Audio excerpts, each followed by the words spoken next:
2021년도 벌써 상반기를 지나 제3기를 맞게 되었습니다.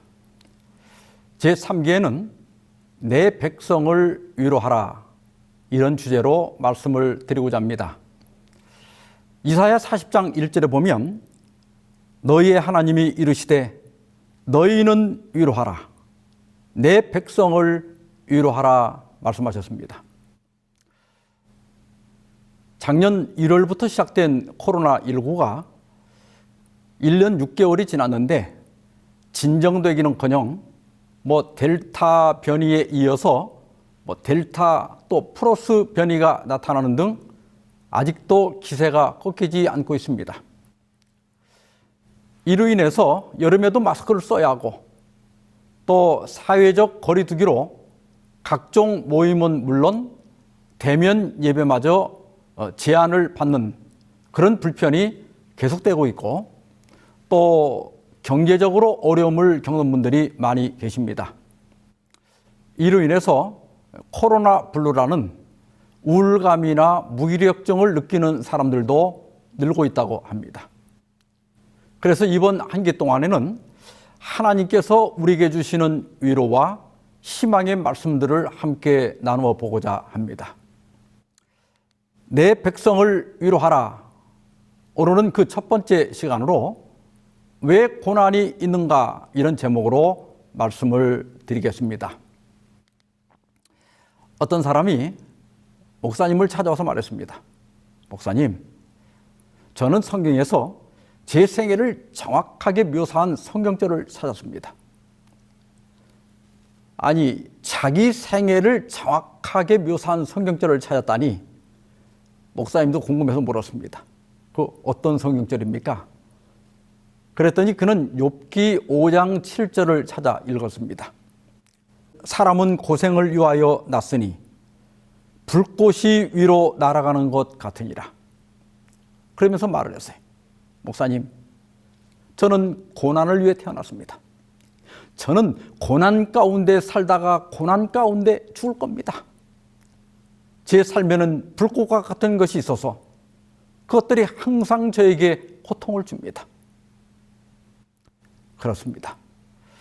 우리 삶에는 항상 불꽃 같은 고난이 있습니다. 도대체 왜 그런 고난이 있는가? 그리고 우리는 그 고난을 어떻게 다루어야 하는 것인가? 영국 성공의 신자이면서 케임브리지 대학의 교수였던 C.S. 루이스는 1940년에 고통의 문제라는 책을 출판했습니다. 이 책에서 루이스는 왜 우리는 괴롭고 고통스럽게 살아야 하나?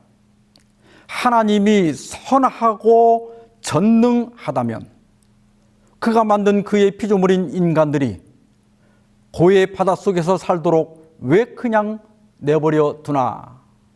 이런 보편적인 문제에 대하여 논리적이면서도 기독교적인 답변을 제공하려고 시도합니다. 하나님이 선하신 분이시라면 어떻게 이렇게 악하고 고통스러운 세상을 창조할 수 있는가? 그리고 하나님이 전능하신 분이라면 왜 악과 고통을 제거하지 않는가 하는 것입니다. 아마 그리스도인이라고 하면 누구나 한 번쯤 그런 의문을 가져보았을 겁니다. 영국 신학계에서는 이 의문에 대한 해답으로 제시한 것이 이신론입니다. 디이즘, 이신론이에요.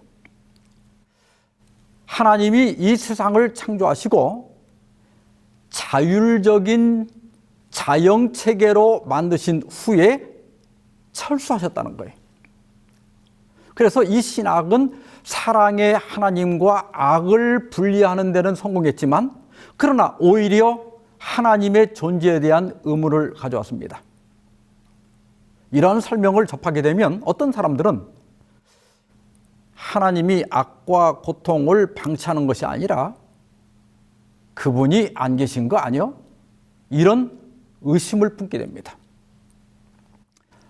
20세기 최대 수학자이자 철학자인 러셀은 나는 왜 기독교인이 아닌가라고 하는 책에서 경험적으로 추론할 수 있는 신은 적어도 둘 중에 하나다 그랬어요.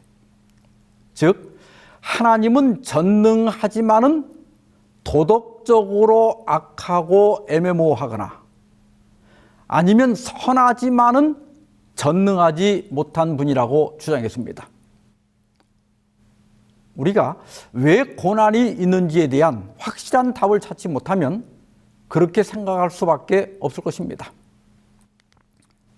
제가 예전에 성령의 열매를 다룰 때 인내의 열매에서 한번 소개해 드린 것 같습니다만은 미국 뉴욕에 해럴드 쿠시너라고 하는 랍비가 있습니다.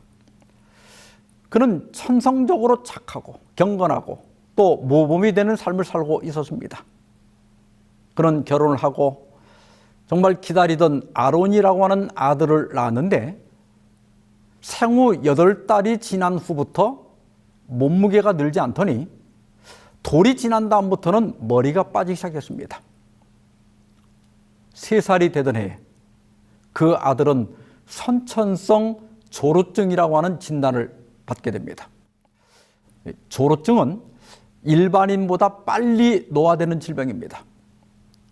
의사는 말하기를 아론은 그 키가 90cm 이상 크지 않을 것이고 머리카락이 빠지고 늙은이처럼 보이다가 10대 후반에 사망할 것이라고 하는 청천벽력 같은 진단을 내리게 됩니다. 쿠시너 랍비는 이렇게 말했습니다. 그날 나는 가슴이 깊이 아프도록 불공평하다는 생각이 들었다. 도대체 말이 안 되는 것이다. 나는 좋은 사람이었다. 나는 신의 방식대로 그의 뜻을 따르고 있다고 믿어왔다. 어떻게 이런 일이 내 가족에게 닥치는가? 만약 신이 계신다면, 신이 정말로 아주 최소한이라도 공평하시다면 사랑하고 용서하는 것은 차치하고 살아도 어떻게 나에게 이렇게 하실 수 있는가? 하나님이 계신다면, 최소한 공평하신 분이라면 어떻게 나에게 이렇게 하실 수 있는가? 우리도 혹시 이런 상황을 맞아보지 않았습니까? 하나님, 아니 저한테는 이러면 안 되지요? 이렇게 부르짖어 본 적이 없습니까? 오늘 이 시간 맨 먼저 우리는 도대체 고난은 어디서 오는가 하는 문제를 생각해 보고자 합니다.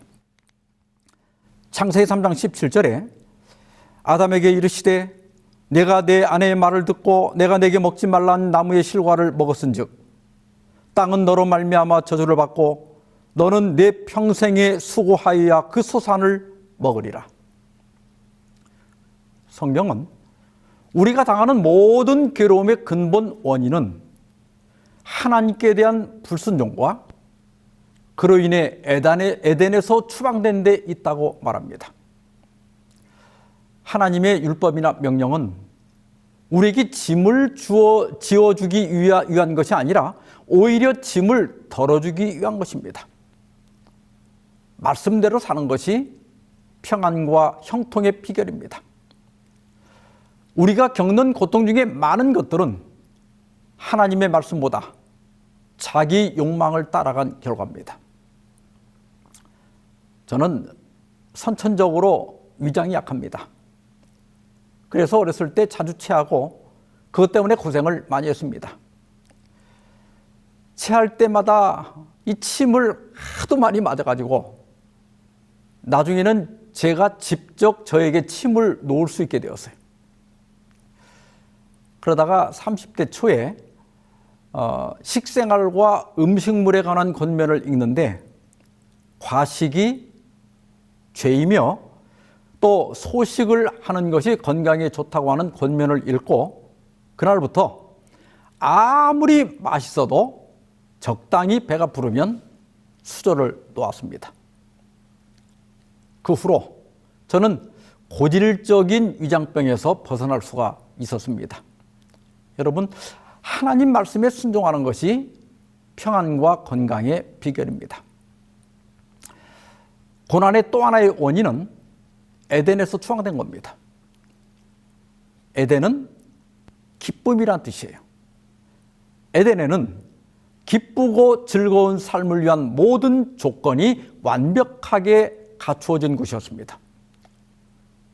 거기서 우리의 건강한 욕망을 얼마든지 충족시킬 수가 있었습니다. 그러나 범죄로 우리는 에덴을 잃어버렸습니다. 이제 인류는 저주받은 세상에서 평생 수고하고 이마에 땀을 흘려야 먹고 살 수밖에 없게 되었어요. 솔로몬은 전도서 2장 17절에서 이렇게 말합니다.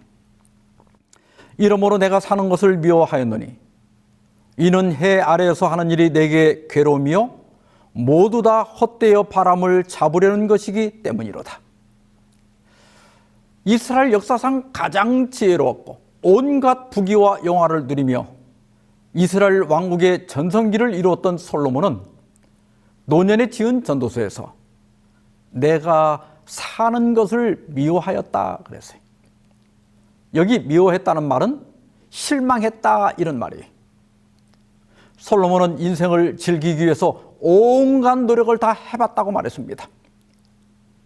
수백 평짜리 초호화 주택도 지어보고 또 아름다운 정원도 만들고 텃밭도 갖추고 수많은 일꾼들을 두고 지금으로 말하면 외제 자동차도 수십 대를 갖고 또 대형 금고에다가 현금, 주식, 금을 가득 채우고 후궁이 700명이나 두고 첩을 300명이나 두었어요. 다 해봤는데 결론은 해 아래에서 하는 일이 내게 괴로움이요 모두 다 헛되어 바람을 잡으려는 것이라는 거예요. 옛말에 천석군의 1000가지 걱정, 만석군의 10,000가지 걱정이란 말이 있습니다. 못 가진 사람은 못 가져서 괴롭지만 많이 가진 사람 역시 많이 가졌기 때문에 생기는 괴로움이 있다는 거예요. 저는 환갑을 넣으면서부터 행복이란 말을 잘 안 씁니다. 저도 행복해 보려고 노력했지만 어느 날 가만히 생각해 보니까 죄로 망가진 세상에서 행복을 찾는 그 자체가 어리석다는 것을 깨달았어요. 그래서 제가 운영하는 로뎀 아카데미 좋은 글란에 이런 글을 올려놓았습니다. 행복을 바라지 말라. 죄로 망가진 세상에서 무슨 행복을 찾는가? 오늘 하루 별일 없으면 잘 산 거다. 날 괴롭히는 사람 없고 내가 미워하는 사람 없고 신경 쓸 일이 없으면 그것으로 충분하다. 좋은 일, 기쁜 일은 스쳐 지나가는 바람 같은 것. 오면 받아들이되 가거든 미련을 두지 말라. 다시 일상으로 돌아갈 뿐. 어떻게 하면 오늘 하루 잘 산 거라고요? 예, 별일 없으면. 누군가 나를 괴롭히는 사람 없고 누군가 내가 미워하는 사람 없고 또 경찰서를 가야 한다거나 또 가슴이 두근거리는 신경 쓸 일이 없다면 그것으로 충분하다. 그래서 그냥 별일이 없으면 오늘 하루도 잘 산 거다. 여러분, 이 죄된 세상에서 무슨 가슴 뛰는 사랑이니 가슴 벅찬 기쁨이니 무슨 행복이니 이런 걸 기대하는 그 자체가 어리석은 겁니다. 그냥 별일이 없는 거. 오늘 하루도 아무 일이 없다면 감사하는 것이 지혜입니다. 그런데 정말 별일이 없으면 좋은데 이 별일이 자꾸 생기는 게 문제죠. 전도서 9장 12절에 분명히 사람은 자기의 시기도 알지 못하나니 물고기들이 재날의 그물에 걸리고 새들이 올무에 걸린 같이 인생들도 재앙의 날이 그들에게 호련히 임하면 거기에 걸리느니라. 여기 본문의 원래 뜻은 필연적으로 닥쳐올 죽음을 말하는 것이지만은 물고기들이 그물에 걸리듯 또 새들이 올무에 걸리듯 우리 인생에도 어떤 특별한 잘못이 없어도 고난이 홀연히 임하는 때가 있다는 거예요. 그래서 고난이 없기를 바라기보다 차라리 고난을 기다리는 것이 지혜입니다. 여러분, 매도 갑자기 준비 없이 맞으면 더 아픈 거예요. 그런데 단단히 마음 준비를 하고 맞으면 좀 낫지 않습니까? 그래서 이게 고난을 피하려고 하지 말고 고난이 오면 오는 거지 이런 마음을 가지고 사는 게 필요합니다. 왜냐하면 우리가 살고 있는 에덴 밖의 이 세상은 비가 오면 신발이 젖듯이 고난이라고 하는 것이 변수가 아니라 상수이기 때문입니다. 수식에서 이 상수는 변하지 않는 값을 의미하잖아요. 여러분, 우리 삶에서 고난은 상수입니다. 그래서 전도서 7장 14절에 형통한 날에는 기뻐하고 곤고한 날에는 되돌아보아라. 이 두 가지를 하나님이 병행하게 하사 사람이 그의 장래일을 능히 헤아려 알지 못하게 하셨느니라 그랬습니다. 그래서 좀 살만하다 싶으면 고난이 오고 죽겠다 싶으면 또 살 길이 생기는 것이 인생입니다. 그래서 우리가 이 타고난 어떤 약점을 달고 살듯 고난도 달고 살 각오를 하는 것이 지혜입니다. 두 번째로 우리가 생각할 것은 고통과 고난이 반드시 나쁘기만 한 것인가 하는 거예요. 시편 119편 67절에 보면 고난을 당하기 전에는 내가 그릇 행하였더니 이제는 주의 말씀을 지키나이다. 71절에 고난 당하는 것이 내게 유익이라. 이로 말미암아 내가 주의 율례들을 배우게 되었나이다. 애들을 키우면서 보면요, 이게 며칠 아프고 나서 갑자기 애가 똑똑해지고 말을 잘해서 깜짝 놀란 적이 몇 번 있습니다. 고난은 때때로 우리를 성장시킵니다. 또 고난을 통하여 배우는 게 있어요. 그래서 시편 기자는 고난 당한 것이 내게 유익이라 이렇게 고백하고 있는 것입니다. 고난을 당하기 전에는 내가 그릇 행하였더니 이제는 주의 말씀을 지키나이다. 고난은 우리를 겸손하게 합니다. 고난은 자기를 돌아보게 해요. 고난은 죄를 버리게 합니다. 그리고 고난을 당할 때 우리는 비로소 하나님의 음성을 듣게 됩니다. C.S. 루이스는 고난의 효력에 대하여 이렇게 정리했습니다. 첫째, 고난은 만사가 잘 되고 있다는 환상을 깬다. 사람은 잘 나갈 때는 아집을 포기하지 않습니다. 우리가 어딘가 이렇게 고통을 느낄 때 내 몸 어딘가가 잘못되었다는 것을 깨닫게 됩니다. 마찬가지로 우리의 삶에 고통이 찾아올 때 사람은 자신의 삶이 무언가 잘못됐다는 것을 깨닫게 돼요. 그래서 루이스는 하나님은 쾌락 속에서 속삭이시고 양심 속에서 말씀하시며 고통 속에서 소리치신다 그랬어요. 사람은 고통을 겪을 때 비로소 하나님의 말씀에 귀를 기울이며 자신이 잘못 살고 있다는 것을 깨닫게 된다는 거예요. 둘째, 고통은 우리가 가진 것에 안주해도 된다는 환상을 깬다 그랬습니다. 루이스는 사람들이 하나님을 낙하산처럼 대한다고 지적을 합니다. 비행기 조종사가 낙하산을 가지고 있지만 그것을 쓸 일이 없기를 바라는 것처럼 많은 그리스도인들이 하나님을 믿지만 하나님이 개입하실 일이 없기를 바란다는 거예요.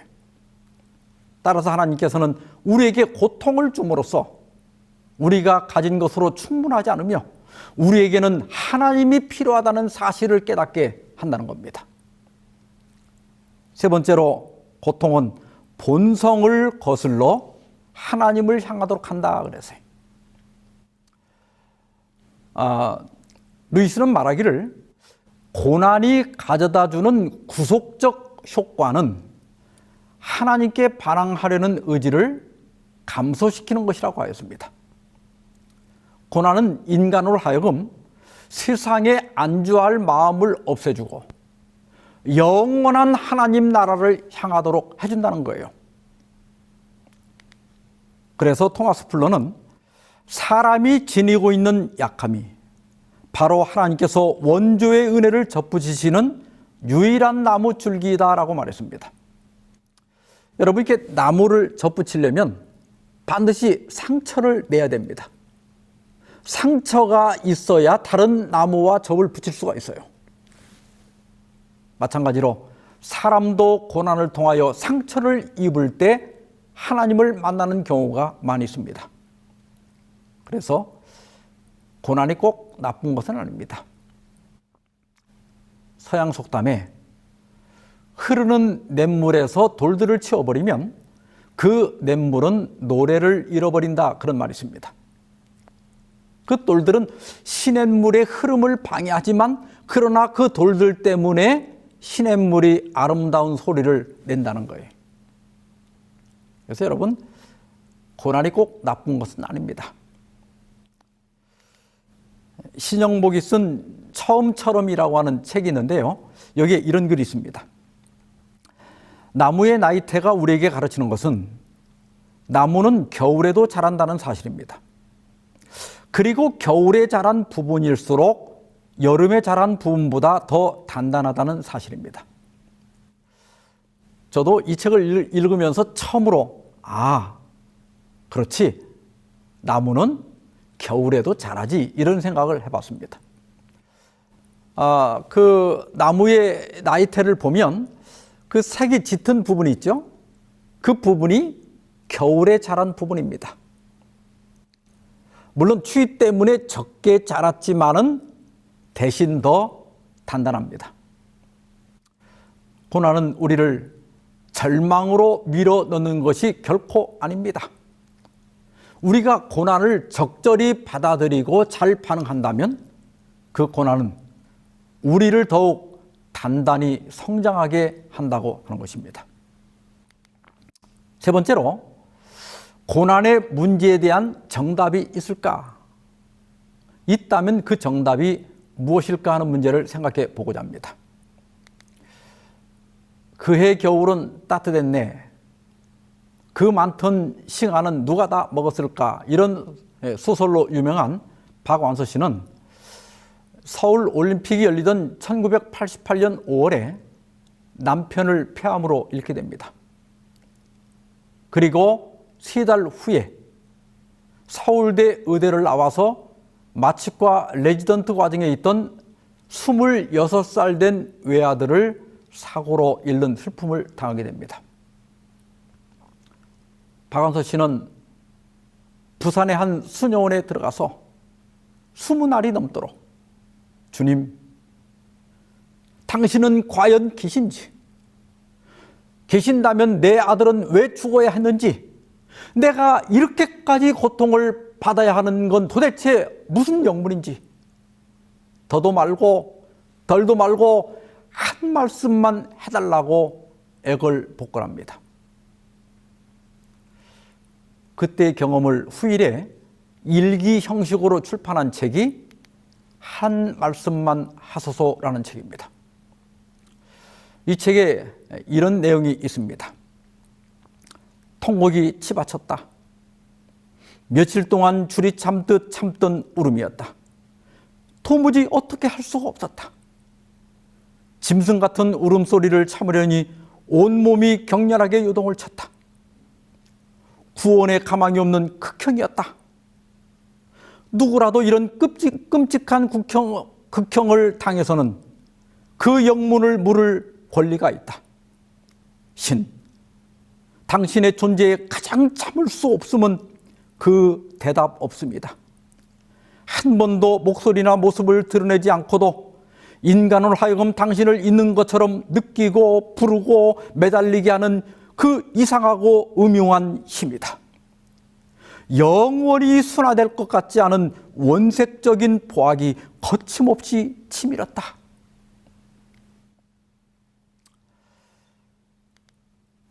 조 바이든 대통령에 당선되고 나서 그가 전에 겪었던 가족의 비극과 그것을 극복한 이야기가 신문에 보도됐습니다. 1972년에 교통사고로 아내와 딸이 숨졌습니다. 그 소식을 듣는 순간 바이든은 인생의 발판이 발 밑에서 무너지는 기분이었다고 했습니다. 그때 아버지가 두 컷으로 된 만화를 주면서 자신을 위로했다고 그래요. 여러분 여기 그 사진에 보면 그 노트북 뒤에 그 아버지가 선물한 그 만화가 보이죠.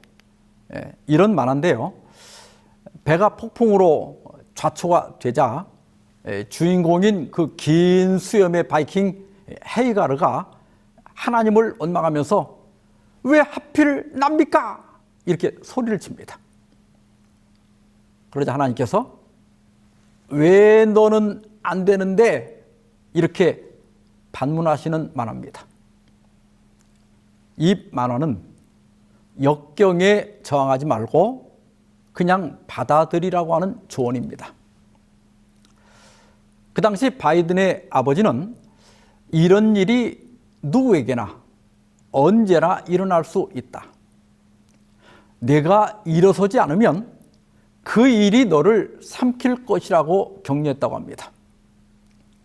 이 격려를 받아들인 바이든은 결국 역경을 이기고 미국의 46대 대통령이 되었습니다.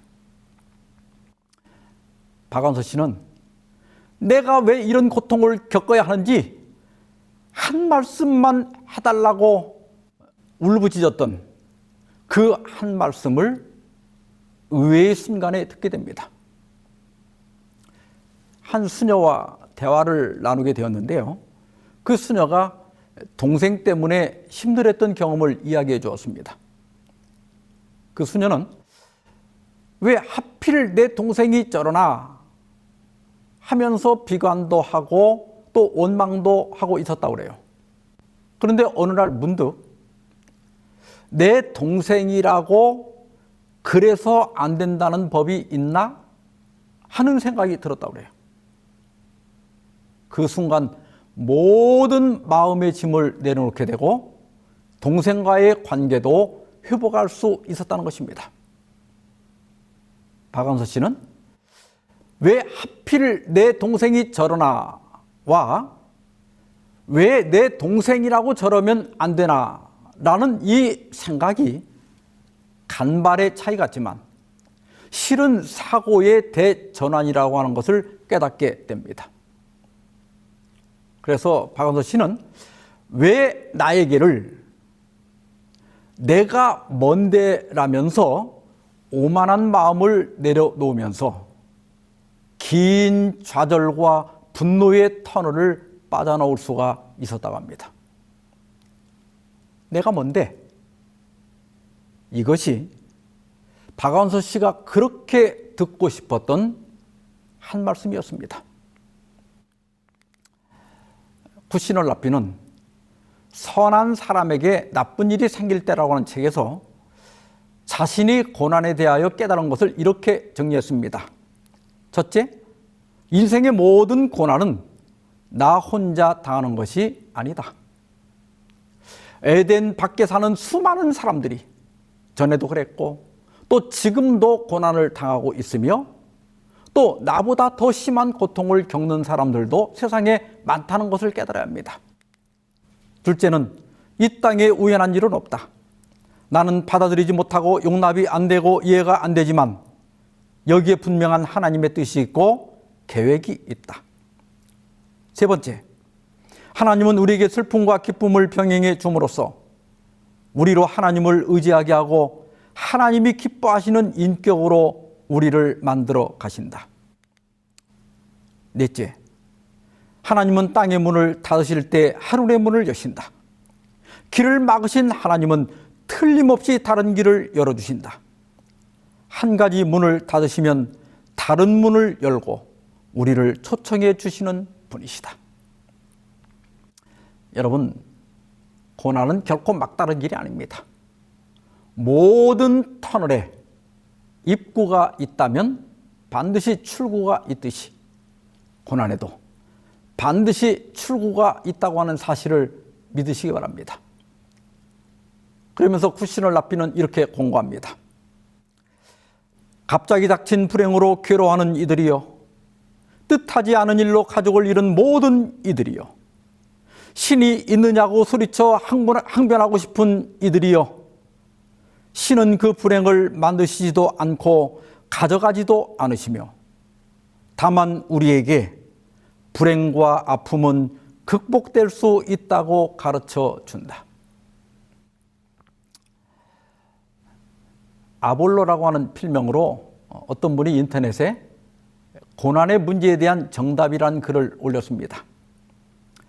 그분은 시험에도 문제가 있고 정답이 있듯이 하나님께서 허락하신 고난의 문제에도 답을 요구하신다, 이렇게 말했어요.